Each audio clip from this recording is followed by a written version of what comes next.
নমস্কার বন্ধুরা, আমি সুপ্রিয়া আমার রান্নাঘরে তোমাদের নিয়ে চলে এসেছি আমার নতুন রেসিপি তোমাদের সঙ্গে শেয়ার করার জন্য। তাই চলে এলাম, এখানে দিয়ে দিলাম কড়াই সর্ষের তেল, আর এখানে গোটা করে পটল খোলা ছাড়িয়ে সাইডটা কেটে দু সাইডটাই একটু একটু করে কেটে নুন হলুদ মাখিয়ে নিয়েছি। তাই পটলটাকে এই তেলের মধ্যে দিয়ে ভাজতে থাকি।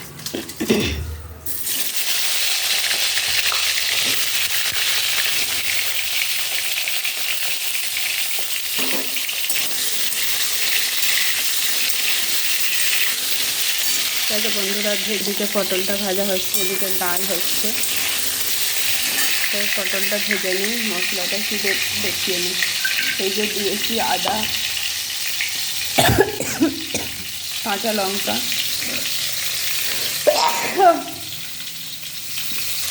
আদার মধ্যে দিয়ে দিয়েছি কাঁচা লঙ্কা, এবার দিয়ে দেবো 1 চামচ ধনের জিরে গুঁড়ো, বেশ মতো জিরে গুঁড়ো দিলাম, 1 চামচের হাফ চামচ দিলাম ধনে গুঁড়ো। আর একটা স্পেশাল কিছু দিচ্ছি, সেটা দেখো কাঠবাদাম দিচ্ছি, বাদাম দিয়ে দিলাম।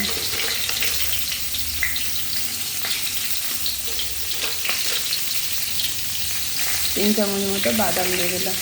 এবার এটা মিক্সিতে পেস্ট হয়ে দেখো বন্ধুরা, আমার তো এদিকে পটলটা ভাজা হচ্ছে।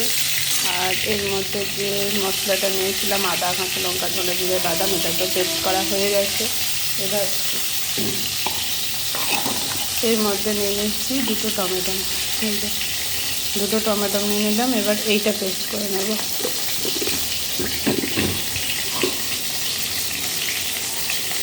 এই দেখো বন্ধুরা, আমার পটলটা ভাজা হয়ে গেছে লাল লাল করে। আমি পটলটা তুলে নিচ্ছি।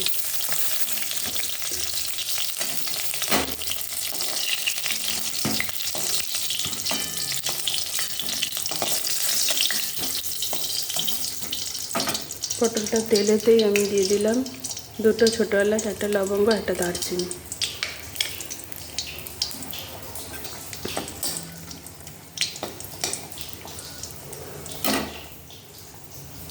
এই গন্ধটা বেরোনোর সঙ্গে সঙ্গে দিয়ে দিলাম আমি এই আদা কাঁচা লঙ্কা ধনে জিরে গুঁড়ো দিয়ে যেটা পেস্ট করে রেখেছি, বাদাম সব মশলাটা যেটা পেস্ট করে রেখেছি এটা দিয়ে দিলাম।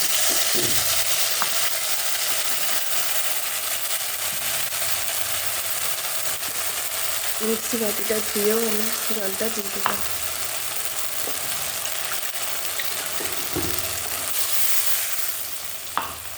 এবার এটা একটু কষাতে থাকি।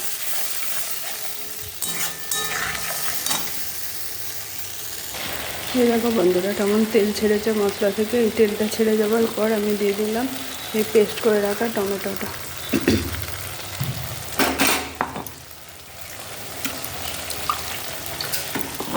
এই টমেটোটার সঙ্গে দিয়ে দিলাম মিক্সি বাটিটা ধুয়ে দিয়ে দিলাম। এবার এর মধ্যে দিয়ে দেবো আমি 1 চামচ নুন,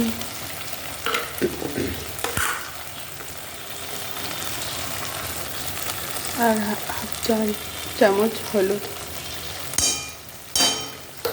দিয়ে এবার এটা কষাতে থাকবো যতক্ষণ না টমেটোর গন্ধটা চলে যায়, ততক্ষণ আমি এটাকে কষিয়ে নিই।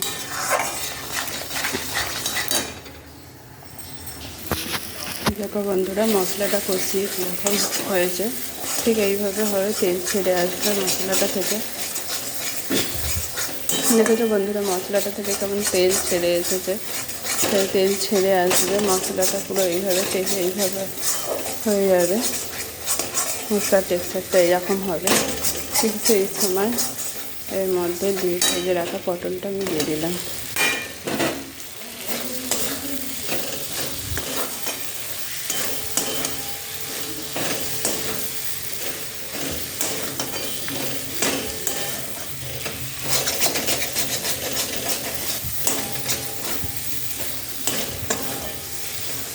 ঠিক এইভাবে মাখিয়ে নেব।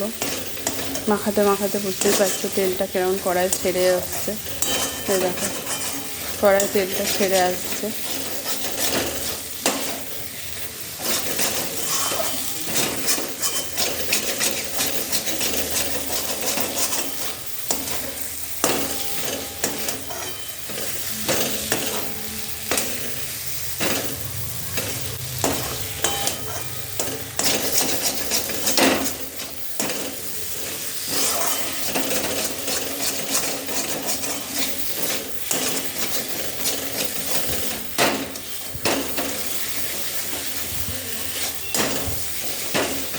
এইভাবে মিশিয়ে নিয়ে জল দিয়ে দিলাম।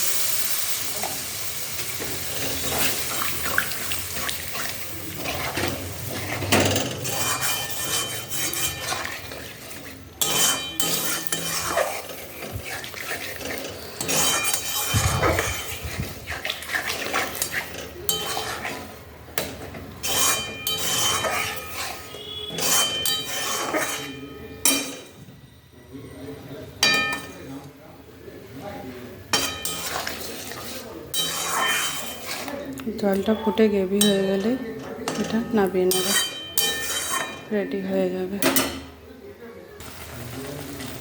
এই দেখো বন্ধুরা, আমার পটলটা রেডি হয়ে গেছে। গায়ে মাখা করে নামিয়ে নেব।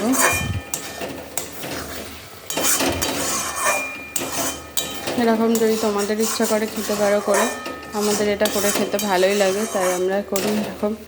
তো এই সময় তো পটল ছাড়া আর কিছু নয়, পটলকেই নানা রকম স্বাদ নিয়ে খেতে হবে, তাই এইভাবে আমরা রেডি করি। এই দেখো বন্ধুরা, আমার পটলের রেসিপি রেডি। তাই তোমাদের যদি ভালো লাগে তোমরাও এইভাবে রান্না করে খেতে পারো। তবে আজকে এখানেই রাখছি, আনবো আবার নতুন কোনো রেসিপি অন্য কোনো সময়। ঠিক আছে বন্ধুরা, রাখছি। এই গরমের দিনে খুব হালকা খাবারই খেলে ভালো হয়। তোমরাও হালকা খাবার খেও এবং ভালো থেকো, সুস্থ থাকো। রাখছি।